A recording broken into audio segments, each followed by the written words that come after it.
So on June 1st, when I saw the property appraiser's report on the taxing jurisdictions, I was so pumped. I was so excited because I saw that the county taxing jurisdictions were growing by 8%. I'm like, wow, with all that extra money, we could really afford more housing, better housing assistance, finally act on climate, because this budget sure doesn't do that. We could improve transit instead of cut it. And, we could help the poor and most vulnerable in our community.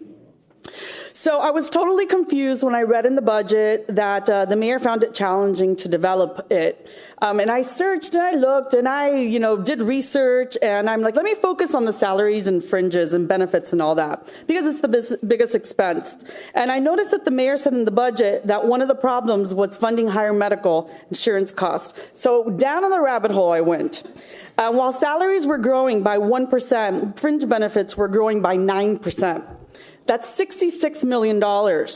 We could fund a lot of things with $66 million. So I searched past budgets, I researched, and I came upon a filing with the State of Florida Office of Insurance Regulation. You could get the entire report. There's a letter going around. And I just want you to know that the reason this budget is challenging is because of the administration's gross mismanagement of the self-funded healthcare plan. In fact, the county had to declare that the required surplus had not been met in 2015 and 16. Did you all know that? In both years, the statements say that results were much worse than expected. The plan actually experienced $3.9 million loss in 2006. In this report, Gallagher even declares that with a negative fund balance of September 30th, 2016, the plan cannot be considered actuarially sound.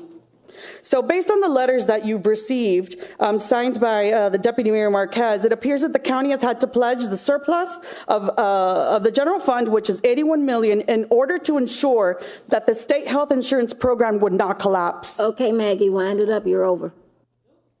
All right.